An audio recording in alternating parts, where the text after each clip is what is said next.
Now Control was both confused and amused. How does this apply to our work? In all ways, Whitby said. His enthusiasm doubled, if anything. Terroir's direct translation is a sense of place, and what it means is the sum of the effects of a localized environment inasmuch as they impact the qualities of a particular product. Yes, that can mean wine, but what if you applied these criteria to thinking about Area X next to the idea of terroir?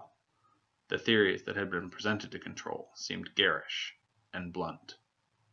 Welcome to Spot Check.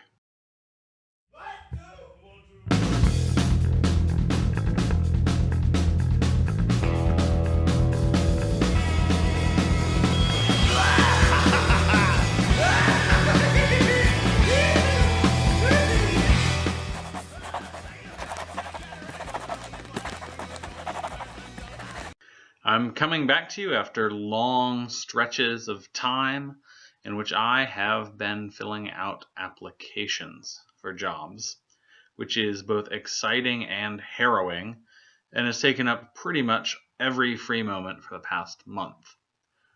But I'm mostly through that now, and I'm excited to be back working on my dissertation, and excited to be back here with you.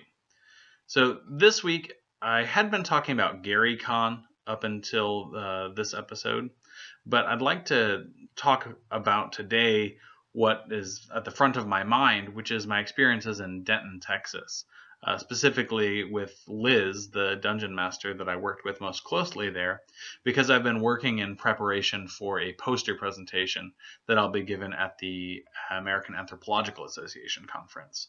So with this, what I'm about to read to you, because it's an excerpt that I've written, I'm trying to adapt the tone of what I am doing to the experiences that I had. So you'll notice it's very different from what I talk about in GaryCon. With Liz, we talked a lot about the effects of the environment in which gaming occurs and how to produce shared imagined worlds through what Liz called in our interview color, song, and choice diction. And so without further ado, I will present that to you now. When I first met Liz, I didn't know she was a chromomancer. She was known as Lars back then, and she came to the game table at North Texas RPG Con with what I later learned is a characteristic softness, topped with thick-framed rectangular glasses. Ian, the cheerfully smirking redhead with the foresight to bring a flask of whiskey to the table, sat next to me as our party gracefully stumbled our way through Liz's conjuration of the Tower of the Stargazer. When, more by luck than skill, we recovered the treasures of that tower and somehow escaped its crumbling destruction, Liz's eyes glimmered with excitement no less than ours. There was something enticing about the miniature world that Liz had conjured from the grim Scandinavian texts of Lamentations of the Flame Princess, a remix of basic D&D. Both Ian and I called for a repeat performance that afternoon. We talked a lot that first weekend, but I wasn't taking notes at the con that year, and all I remember besides running down the outside of a crumbling tower and later awakening an army of the undead is learning that the conservative Christianity of her childhood had kept her, like me, from D&D and instead drove her to Tolkien. The next time I met Liz, she took my wife and I to an island of her own creation, just off the coast of an unexplored continent. Sitting in the house she and her wife came to hate because of its compartmentalized internal structure, Sean and I were welcomed as guests at their gaming table. This was the last time I saw Liz before her transition, and maybe it's partially because of this that I cannot visualize her face looking out from over the weird creatures that lovingly adorn her custom DM screen. If I picture Liz now, she's smiling, more with her eyes than her mouth, her short black hair matching the leather jacket that covers the Alice in Wonderland tattoo on her right shoulder and the Errol Otis creature adorning the left. I'm imagining her at our first formal interview, and always seem to do so, sitting across from me at the wooden booth in Cool Beans, a local Denton pub. The smoke from our cigarettes lightens the deep browns of the all-wood interior in swirling light gray patterns as we discuss the session of the previous night, the session where I got my first real sense of her chromomancy. She explained the importance that the gaming space shapes the experience of the imagined spaces of play. The living room is our gaming room. We want to put things that are evocative of gaming in there. I think just the third floor, like, treehouse feeling in the whole place, like, really gives it probably an imaginative sense of play to gaming there. You know, you're gonna climb up the ladder and go into this space that seems very segregated from the outside world. Is going to create.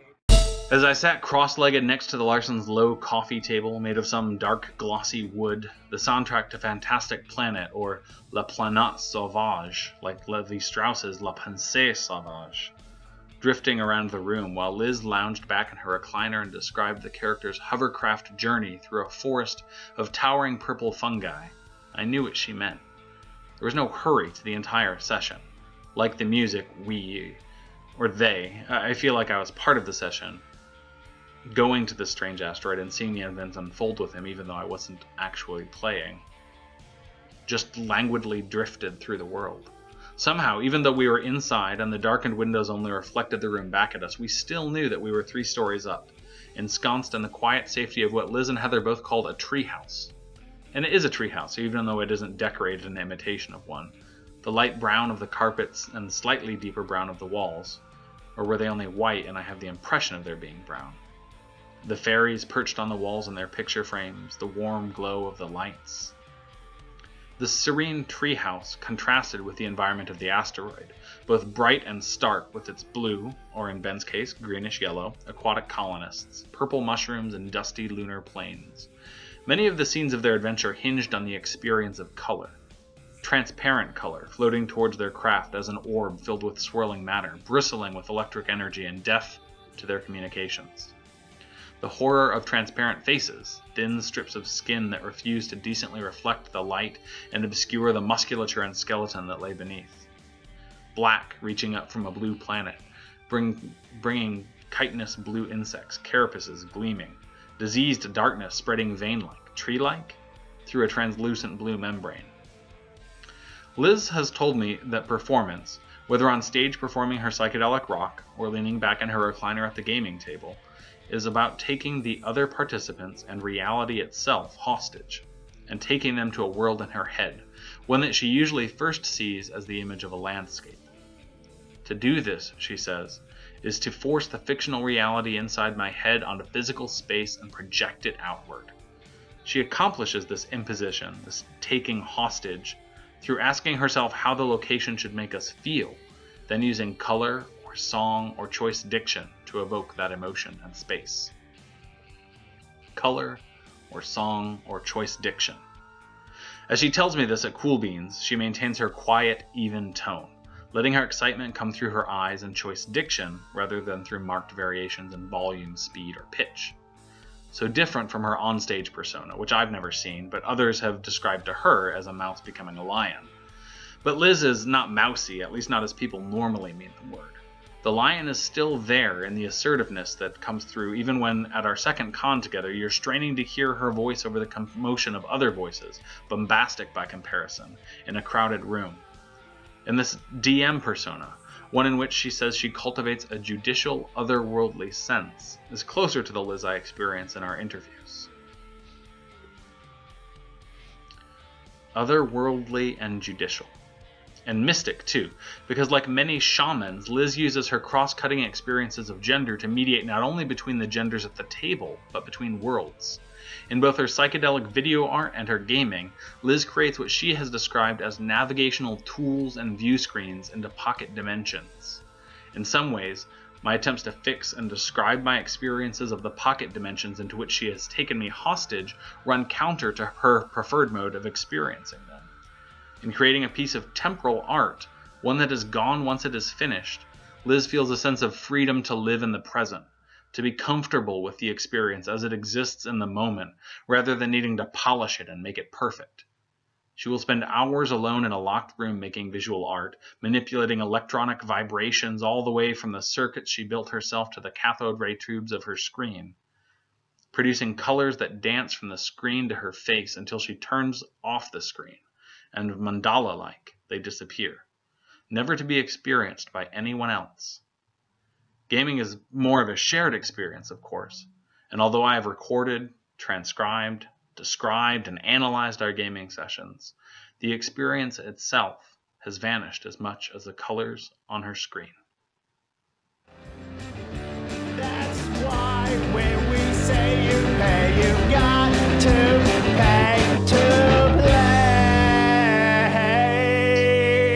On the cusp of catching Whitby's excitement, Control said, "So you mean you would study everything about the history, natural and human, of that stretch of coast, in addition to all other elements, and that you just might, find an answer in that confluence?"